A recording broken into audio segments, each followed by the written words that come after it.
Tune in to the Real Estate Roundup with the River Counties Association of Realtors. Join us every Saturday at 8:30 a.m. on the Mix 104.1 as we explore the latest in real estate. Whether you're buying, selling, or just love real estate, don't miss our expert advice and exclusive insights. So grab a cup of coffee, sit back, and let's explore the dynamic world of real estate in our vibrant River Counties community. Catch Real Estate Roundup and make your property dreams a reality. Good morning and welcome to the Real Estate Roundup, powered by River Counties. And today our guest is Lisa Calfee from the Source Real Estate Group. Lisa, welcome. I'm glad to be here again. Yeah, so sit back, grab a cup of coffee. Lisa's going to educate you on some topics here that we think are going to be very interesting to you. And hopefully you come away with a little bit more knowledge than what you might have to start this show, right? Yes, that's always our goal, is to educate the public on things that are related to real estate, because there's a lot we don't know. Right. You know, if you've never, some people have lived in the same house forever and never had to sell or buy. Maybe they even built that one. And so, you know, it's this wild, wild west of real estate. Oh, yeah. No two deals are ever alike. So trust us on that. Every deal has certain things you got to work on. So we want to talk about today when someone inherits a property, when a loved one is passed and they will use some property. Not very simple, right? It's not. There's a lot of things to think about and to understand, and legal process. So we're going to get into all of that, and hopefully we can help, like I said, shed some light for everybody here on this. So, Lisa, when someone inherits a property after somebody passes, what's the first steps that they should do, as far as before they make any big decisions and sell it and everything else? So. Right. So 9 times out of 10, when you inherit let's say it's a home, and sometimes it can even happen with land if you have a barn on it. Sure. It probably is filled with stuff. Right. Okay, Yeah. So we have to take care of the stuff before we do anything with the property or the home. Okay. Because a lot of time, I'm an avid estate sale goer. I love estate sales. I love a good find, and that special thing that was special to someone else can have a new home. Right. And it could be valued by someone else. So one of the first things you need to do is you need to evaluate what all is in the house or the barn. And you need to go ahead and talk with an estate sale person about selling those items. Mm-hmm. Because a lot of times people will call me and they'll say, I've inherited this house, I need to sell it.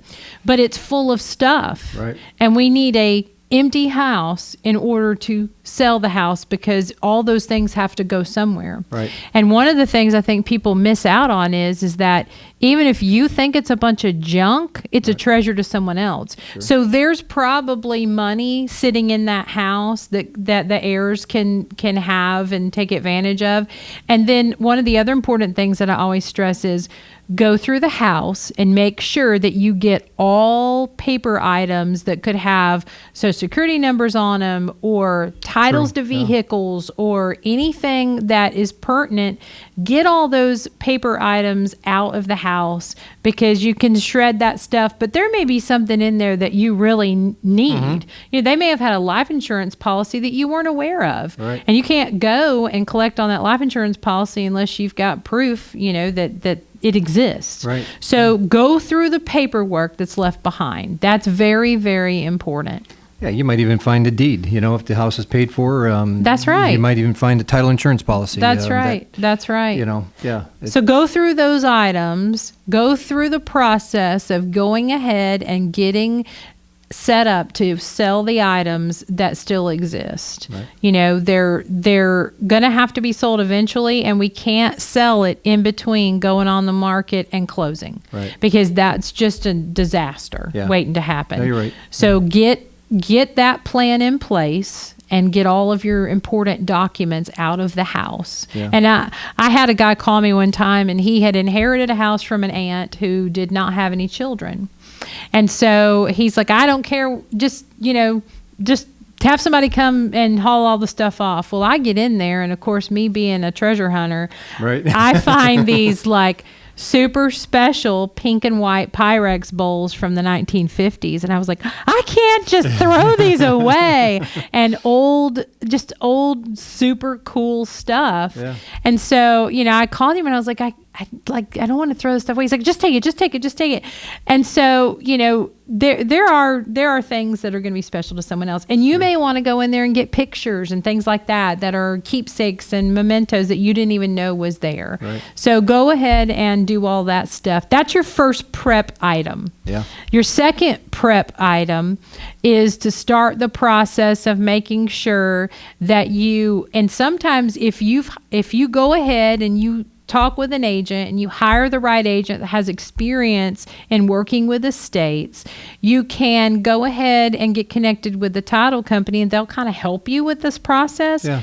But if someone's passed away, in order to close on the property, you've got to figure out if it's got to go through probate or not. Okay. The probate process takes time. Right. So you've got to allow for that. You can't just be like, okay, I'm going to sell this house tomorrow and all of that legwork has not been done. Part of that process, determining if it has to go through probate, which can be determined by the title company attorney, can let you know that and also guide you on what to do. But there is something called a 10-care letter in the state of Tennessee. Okay. That is, and I just went through this with the passing of my father, and my mother is still living and we're selling her house. We had to get a letter from the state of Tennessee stating that either we owed the state of Tennessee money for care from a nursing home, right, or we didn't owe them money. Because if money's owed, then that's going to be attached to the deed. Sure. And if it's a recent passing, it wouldn't have had time to go through that process. So that's why a 10-care letter is required to sell a property where one person has passed, okay, that was in that age range where they would have potentially been on Medicaid, Medicare, what have you.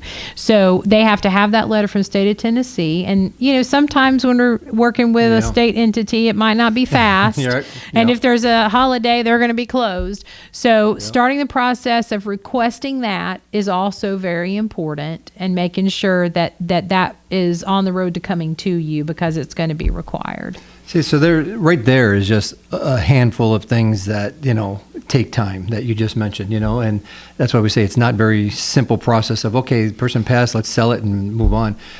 And even going through this stuff, like you said, what you might think is not valuable to you might be valuable to somebody else. But there are also, if somebody has been in that house for 50 years, mm-hmm, they might have some valuable unknown treasures that you could find, so take your time going through it, right? I mean, not just throw it all out. I would think you want to take your due diligence and make sure you're not giving away something that could be potential inheritance, of significant dollars and stuff. Because I've had houses before where you find an old baseball card, mm-hmm, you find something that just is a rare memento that is from 50, 60 years ago, and it's worth, a few $1,000s or more. And you might find some, I was going through some paperwork for someone and found some cool old letters, right, that had been written from the husband to the spouse while they were in wartime.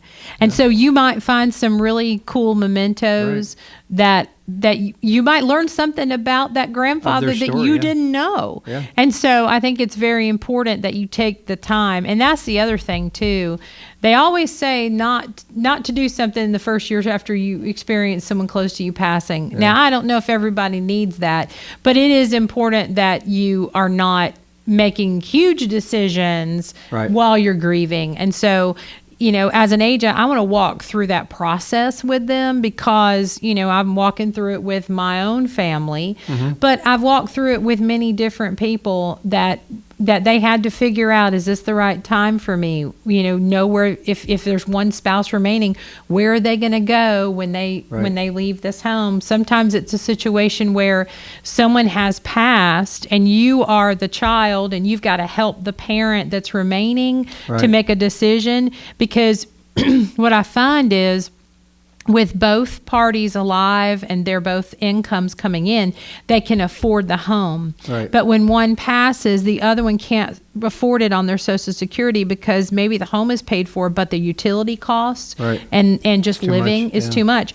But if they sell the house, they can use the money from the house for living, okay, and they can live on that, and they can live comfortably in an independent living, or maybe they need assisted living. But you do need to sell the property. Sure. And so you might be the person guiding and walking through that with a family member. Yeah. And so I think it's important that all of the the ins and outs. Yeah, definitely. Give your contact information, please, for our listening audience. Yes, Lisa Calfee with the Source Real Estate Group. I serve people in the Tennessee, North Georgia area, and you can reach out to me on my cell at 423-802-0875, or you can always visit me on my website, which is calfeeandcompany.com. All right, perfect. You mentioned probate. Can you just touch on that a little bit, give maybe just a quick definition of it so people understand what that really means? Because if you've never been through it or never had to deal with it, you might not even understand what that means. But now you're thrusted into that situation. Right. So I know enough about probate just to be a little dangerous, Okay. probably. But the way that I understand it, and we're not attorneys, so Sure. that's a disclaimer up front. But probate is where they determine, who is entitled to that property. Right. You may have someone that died with a will or without a will. Okay. And if it's without a will, it's probably going to have to go through probate because they've got to figure out who the heirs are. Sure. So it's just a legal system to make sure that that everything is passing appropriately. To the heir. Yeah. Yes, to the heirs. And a lot of people, just a little snippet, if you're trying to leave things in a manner for your family that's going to be easy on them when you pass, if you put everything into a trust, then it avoids probate. Okay. And everything goes very smoothly, and you're able to just pass without a waiting time and waiting on the court system to do what they need to do. I recently had an agent in my office was selling a property, and there were like 12 different heirs that Right. came out of the woodwork Oof. when this was being sold. And these were not like immediate grandchildren. This is like way on down the line, but they still had an heirship in it. Sure. And it ended up being a nightmare because everybody wanted a piece of the pie. Yeah. And so everybody has to agree, and so the best thing you can do for your family is to do a trust, and at the minimum, do a will. Make sure, no matter how old you are, if you own property, Yep. you need a will. You need a will so that asset that you invested time and money in is going to go where you want it to go. And reach out to an attorney, right? To do An the will, attorney not will online. do that. Please don't do, Right. legalassist.com. Right. Let an attorney do that that's licensed in your state that knows. Every state's different. All the laws, yeah. Every state's different about probate. It's all going to be, state specific. So get with an attorney. Recently, I had Travis Henry on, who is with Right. Burns, Kirksey, and Henry. And I will say that, we've done our personal will and all of our documents through them. And they're very versed in that Right. because they do real estate and they're real estate attorneys, but they're also practicing attorneys that know all the ins and outs about creating that legacy and doing what you want done at the time of your death. So, you don't have to have $1 million in assets to have a will. Right. I remember when I was growing up, my parents, I don't even know why we had this conversation, but for some reason we had a conversation about if something happened to both of my parents, who would raise us? Sure. Because they had a will that said that my uncle would be the one that would raise us if anything happened to them. Well, as young people, we don't necessarily think about that. Right. But that's a real thing. Sure it is. Yeah. You've got to make sure that all of everything's in place. And, if you own a home, It's that's another level, yeah. another level Yeah. of what you've got to determine. Yeah, like you said, it doesn't matter if your house is worth $1 million or $100,000 or whatever. You own property. That's right. You have a vested interest in something. You need to make sure that passes on to everybody else a lot less complicated. And by to taking your care of it well. wishes. Yeah, Yes. exactly. Yes. Yeah. Yes. So, what do you think are some of the most common options for somebody after they inherit a property? Like keeping it, renting it, selling it? How should someone decide what is best for me? Like you mentioned, the analogy of people saying wait a year before you make any, major decisions on that. But how can somebody kind of decipher that of like, what should I do with this? Should I hang on to it or not? So when you inherit a piece of property, I think where you got to start is, what is your financial situation at that moment? Mm-hmm. If you're financially sound and that money is not something from that house that you desperately need to, live on yourself, Right. I would come out and I would give you a value of that property, and then we'd sit down and talk about what's the highest and best use for you for that property. Okay. Because if you are wanting to, let's say you're wanting to start an investment portfolio, and you have the ability to have the house, Right. set it up to be a rental, and let that be your first property that you have as a rental in your rental portfolio, maybe that's a good option for you.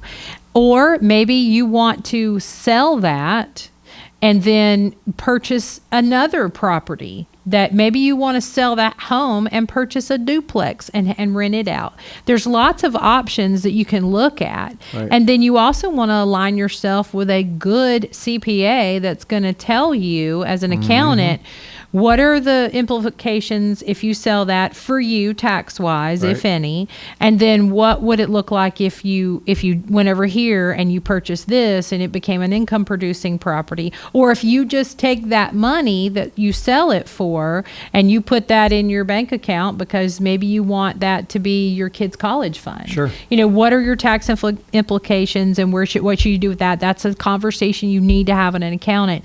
But when I'm sitting down as an agent, I want to talk to you and figure out what are your needs and how can we take this house and help it accomplish the things that you're going to want to accomplish with either the property or the income from the property. Yeah. And I think that's some good advice too, because if you go and you jump and you sell it, you got inheritance tax, you got, everything else that could come rearing its ugly head that you didn't plan for, and I think that's some great advice to sit down and talk with a CPA, talk with an attorney, talk with yourself, obviously, as a professional in this business, to line up your plan as opposed to just throwing the sign up, getting it sold, and then dealing with issues after that. So. Absolutely. And, a lot of people don't realize that, some of the things that can pop up when you get ready to sell something like that. Let's say that you inherited some land. Okay. You inherited some land and you're like, what am I going to do with this land? I don't want this land. There's nothing I can do about it. But you got it in your head that I can find a developer. They'll give me millions of dollars for this piece of land. Well, if you're basing that on just opinion, but you don't have facts about is there sewer in the area? Is it really as valuable as you think it is? And all of these factors, that's where your real estate agent is going to come in. And I would sit down with you and say, okay, well, here's what we could get for this land. But we also need to look at, is it sitting in a flood zone at any point in time? Sure. Yeah. We have to look at all those things. And there may be some costs associated with it. Let's say you decide, well, I could break it up. Okay, well, then do you have the pockets to be able to pay for a survey before we even get to the point of selling it? So you have to look at all of the factors, because sometimes people inherit things and they don't necessarily come out to the good. Yeah. Right. Because maybe you inherited a house that's fallen down. And you're like, what am I going to do? Who's going to buy this? Right. And you're trying to figure out, I got to sell it because if I don't sell it, I got to pay the taxes on it. Because maybe there wasn't money in the estate that you could use to do that. So it's not always a blessing that you inherited something. I mean, we're thinking, I inherited a house, it's going to sell. But what if it's a house that's really fallen apart and it's really only worth what the land is worth? And you just got to get out from underneath it because you can't afford to maintain keeping the utilities on and keeping the taxes paid on it, and it's not in condition that you can rent it. So that's where you need a professional to guide you, because then you have real numbers to work with and ideas of what the use of that property could be. Because I have seen that happen where somebody's like, what am I going to do? Now I have this liability. I don't want this liability. And then, sometimes let's talk a little bit about, you could inherit something with reverse mortgage on it. Yeah, I was just going to ask you that. Yeah, you read my mind. I was just going to mention that because that is common, because as you get older, you do the reverse mortgage to help pay your bills. So a reverse mortgage is whatever equity you have in the house, you're basically borrowing against it, and you don't pay anything back. You don't make a monthly payment.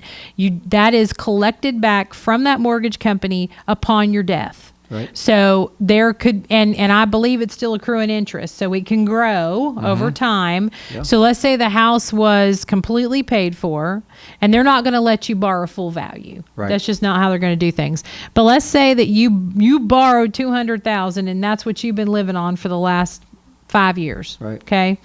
And now it comes time to sell it. but the house has been run down a little bit because you didn't really, you were not in a place where you could continue to do routine maintenance on it. And let's say the house at this point is only worth $250,000 because it's declined in value because of all of the deferred maintenance that wasn't done on it.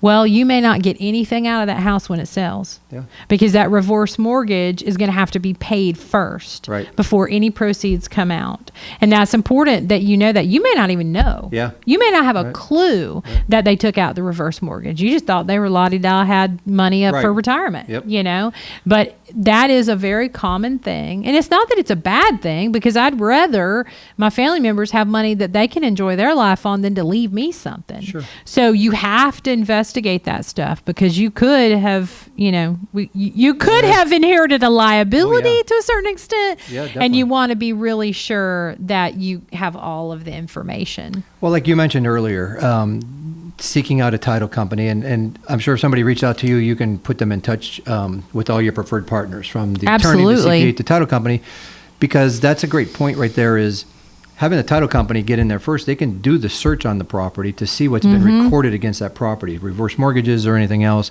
any other taxes that might be a lien on the property or whatever. And that's going to help you as the real estate agent to help them know their plan of attack, right? That's the first thing I do when somebody calls me and they say, I've inherited grandma's house and I need to sell it. The first thing I do is I get them connected with the title company. Right. And I ask the title company to go ahead and start doing the work on it, because they're going to tell us, does it need to be probated? What's owed on it? Is there any other, there could be liens on it that Medical, you don't. IRS. Oh gosh, yes. There could be all kinds of things. And that, it's not uncommon, but at least if we do that on the front end, we know what we're working with. Right. And there might be times, there could be a time where you inherit a house and there's still a mortgage on it. Right. And there's so much that selling it is not going to bring anything in, and it's more of a liability, and you may be faced with letting it go back to foreclosure. Yeah. And that sometimes happens. Yeah. You might have to make that tough decision. Yeah. It's not always black and white, because it depends on what somebody did over all these years, and it's a process. The best way to put it. So it is an A to Z process, Right. and we walk through it one step at a time. These are not your typical houses that are going to be for sale. It takes us time to get to the market. Right. We've got to work through everything. I'm not going to come out and just list your property and say, yeah, let's sell it. Right. Because I know that we are not going to get to the closing table in a typical amount of time, because we didn't do the front end work. Yeah. So anybody that comes along and says, hey, yeah, let's sell it. We'll put it on the market tomorrow, Right. and didn't do that legwork to figure out where you stand, you're going to have some very upset buyers, because you're not going to be able to probably close it in the time that you agreed upon, Sure. because you don't know what you're dealing with yet. Yeah. So that's why on the front end is when I always get all of our questions answered, so that we can sell it with confidence. Yeah. And you're right, because you could get a cash buyer who says, I want to close in 2 weeks, and you think, that's great, let's do it. And then now all of a sudden it's 6 months later, Yes. because you can't get it done. That's right. What, one of our last questions are, what do you think is one of the two biggest mistakes that people should avoid with inheriting a property? I think rushing is probably one of the big mistakes. Rushing into, I got to get this sold, I got to this, I got to that, and not taking the time to have all the information in front of them. Yeah. That's probably one of the, and then probably the second biggest mistake is that they, I think, and there are plenty of us out there, but I think you have to have an agent that is familiar with doing sales that are an estate. Yeah. Because it's not everything's not created equally. Yep. And we've talked about all the things that have to go into it, and you got to make sure you have someone who knows how to do this. Yeah, it's not the same process of listing a house that, a typical seller is ready to move to the next house or whatever. There's a whole bunch of other aspects to this that, need somebody as yourself, seasoned, that understands it and has been through it, as you mentioned. That helps. And then And doing it myself, Right. with my own family. I pretty much knew everything because of doing it, helping clients. But, I helped my mother figure out, okay, call this number, go ahead and start the process of getting the 10-care letter, all the things that I knew we needed to do. We're ready. We're ready to go. We shouldn't have a problem with closing because we have all the things already and lined up to do that. Yeah, the 10-care letter, that's great advice because it's something I didn't even think about while we're sitting here, because you just don't think of that unless you're involved in it. And I've had some closings. Well, it's really just one over time that was the 10-care letter could not be gotten in time for closing, and it was during COVID. Yeah. So we were just working on Something empty beyond your here. control. Yeah. And so what they ended up doing was they were able to close on the property, but my seller's proceeds, the money she was going to be getting, had to be held at the title company until they got the 10-care letter, because they can't release that money without proof that the state of Tennessee does not owed anything. Right. And there's a similar process in Georgia. So you just have potential lien on the property. Listen, everybody wants a piece of the pie. Yes, they do. Right? So you got to make sure that they're getting it. Oh, yeah. I hear you. And like you mentioned, deferred maintenance on the property, taxes that could be owed, IRS taxes, your property taxes. I mean, there's so many different things. Mortgage payments, whether it is a reverse mortgage or a standard mortgage, you need to know what's the balance on those things. Because again, if you're not paying those bills every month, you don't know that. Now you're being thrown into a situation, you got to take that due diligence. And I think, the advice you gave right at the beginning about doing an estate sale, I've had clients too where they want to sell the house and everything's still in there, all the furniture, everything. And it just becomes more chaotic to try and sell it that way, where you're better off to have those few weekends, clean it out, then have the estate sale for a few times, whatever, to make sure you clear it all out. And then whatever you can't get rid of, donate, write it off, whatever it might be. But clear out the house, I think, is one of the best. Clear it out, because if you're having an estate sale, you're going to have a bunch of people walking in and out of the house, and you don't want to risk something being damaged after it goes on the market. Yeah. And it's probably gonna look like a 1970s museum anyway. Yeah. So you want to get everything out. And I will say that I've got some favorites that I work with, but I've worked consistently with Barker's Estate Sales, and they do an amazing job. Local to Cleveland, you can find them on Facebook, and it's an easy process. Yeah, they do all the work. They do all the work. Yeah. Yep, they will price it out for you. They will do all the work. That's right. And that's the thing. When people walk through a house and they see all that stuff, first, they're going to realize, well, somebody probably passed away here, so maybe the sellers now are desperate to just get rid of it because, look, they're trying to get rid of the whole estate. And secondly, they might get so wrapped up in everything that's there and not really pay attention to the house because they're looking at all the things that are left behind. Oh, yeah. So, it's a distraction. Yeah, definitely. Well, Lisa, I think there's been some great information. I hope our listening audience and our viewing audience has learned some stuff about this process because it's not simple. Please reach out to Lisa if you need more information on this and clarification, because she is very well adversed in it and she can help you out. Lisa, give your contact information again, please, for everybody. Absolutely. Lisa Calfee with the Source Real Estate Group for Tennessee and Georgia needs. And you can reach out to me, 423-802-0875, or email me, lisasellschattanooga@gmail.com. Perfect. And Lisa, as always, we appreciate you coming on the show. You can hear Lisa every Saturday morning from 8:30 to 9, now through the end of June. And Lisa is going to bring some great topics, some great other individuals here to help you guys understand the real estate business a lot better. So we look forward to it. I'm happy to do it. Thank you, Lisa. Thank you. Do you imagine a career with flexibility and limitless income potential? It's possible by becoming a Realtor. The River Counties Association of Realtors, located right here in Cleveland, Tennessee, is ready to help you unlock your potential. We're your go-to resource for guiding you to obtain your Tennessee real estate license. We're more than just realtors. We're a vital part of our community. Partnering with local charities, we work tirelessly to make a difference.